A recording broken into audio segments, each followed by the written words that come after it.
Welcome to Cyber Bytes, your weekly dose in the latest in cybersecurity news.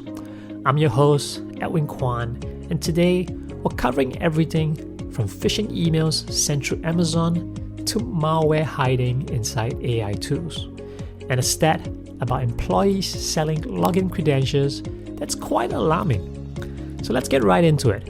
Starting with a trend that's becoming harder to ignore. Attackers are increasingly operating inside trusted ecosystems. This week, researchers uncovered phishing campaigns abusing Amazon's simple email service, its SES. Now, SES is a legitimate enterprise-grade email platform. It's widely used, highly trusted, and importantly, its infrastructure is often allowed listed by default in many environments. Attackers are taking advantage of that trust. They're either creating or compromising SES accounts and sending phishing emails through Amazon's infrastructure.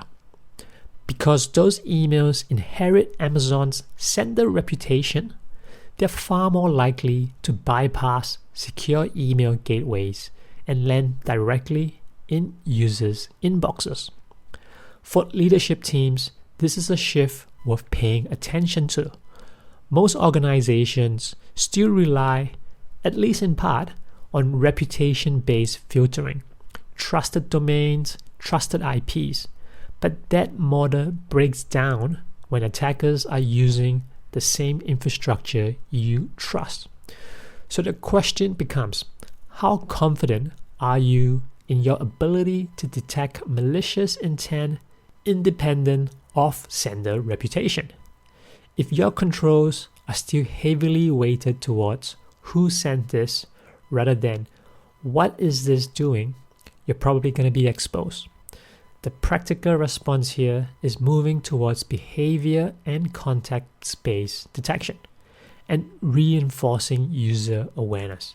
Because from an employee's perspective, these emails will look completely legitimate. Next, moving closer to home, the ACSC has issued a warning on what's being called click-fix attacks, and these are actively targeting Australian organizations.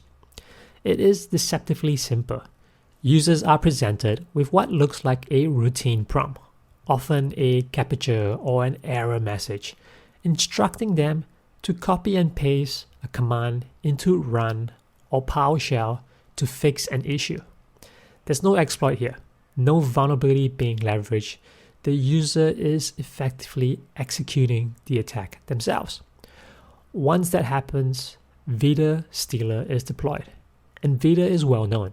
It goes after browser credentials, session cookies, crypto wallets, and anything else that is of value on that endpoint. This highlights a persistent gap. We've invested heavily in preventing exploitation, but far less in preventing user-driven execution of malicious actions.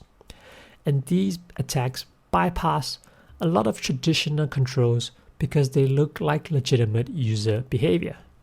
So there are a few questions worth asking internally. Are PowerShells and scripting environments appropriately restricted? Do your endpoint controls detect suspicious command execution initiated by users? And importantly, are your staff trained to recognize when they're being asked to do something that simply shouldn't happen? Because no legitimate service is going to ask a user to manually run commands like those. Now on to our next story. It's about researchers having identified attackers that are abusing an AI agent framework called OpenClaw to distribute malware. They created a malicious skill that's disguised as a legitimate integration. Inside it were hidden instructions designed to execute payloads, including Ramcos Red on Windows and a cross-platform stealer called GhostLoader. What makes this different is the target. This isn't just about tricking a human developer. It's about leveraging AI agents themselves. In many environments, these agents are given broad system access, permission to execute code, and a level of implicit trust. If an AI agent ingests and executes malicious instructions from a third-party plugin, it can effectively compromise the environment on its own. That changes the threat model. We're no longer just validating code, we're validating behavior executed by autonomous systems. For organizations adopting AI-assisted development or agent-based workflows, this introduces a new supply chain risk layer. The immediate takeaway is pretty straightforward.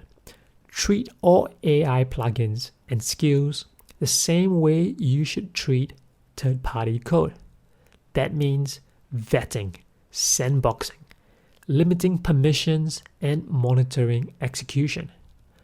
Because if these systems are allowed to act autonomously, they can also be weaponized autonomously. Now, shifting from technical controls to something more human and a little bit uncomfortable. A recent report found that 1 in 8 employees have either sold company login credentials or know someone who has. And another 1 in 8 believes that it's justifiable. What stands out even more is that tolerance increases with seniority, with a significant percentage of executives and business owners seeing it as acceptable under certain conditions. And this is not just an insider threat problem, it's a cultural one. And it challenges a common assumption that risk primarily sits at the edges of the organizations, which in reality, access and therefore risk increases as you move up. This raises an interesting set of questions.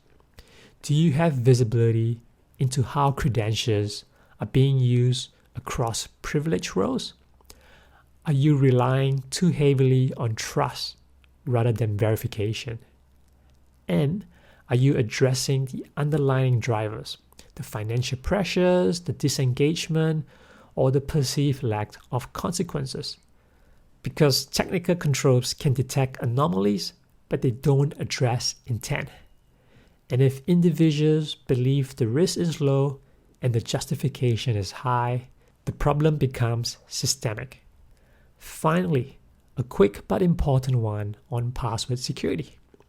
New research shows that 60% of MD5 password hashes can now be cracked in under an hour using a single modern GPU. Nearly half can be cracked in under a minute. And with cloud GPU access widely available, the barrier to entry is extremely low. This isn't new in principle. MD5 have been considered weak for years. But what's changed is the speed and accessibility of cracking. For any organizations still using MD5, even in your legacy systems, this is no longer a theoretical risk. It's immediate exposure. And more broadly, it reinforces a second issue. Password behavior hasn't improved significantly. Users are still predictable, and attackers are optimizing for that. There are two priorities here. Eliminating weak hashing algorithms entirely, so no exceptions even for legacy environments, and reduce reliance on passwords altogether where possible, through MFA, passphrases, and password managers. Because the combination of weak hashing and predictable passwords is now trivially exploitable. Stepping back, there's a clear pattern across all these stories. Attackers are no longer forcing their way in. They're operating within trusted systems, trusted workflows, and trusted relationships. You got your Amazon infrastructure, user-initiated commands, AI-driven automation, and legitimate credentials. The common thread here is trust. and how easily it can be leveraged. The challenge isn't just improving controls, it's reassessing where trust exists in your environment and whether it's still justified. And that's it for this week's Cyber Bites. I'm Edwin Kwan, and I'll see you guys next time.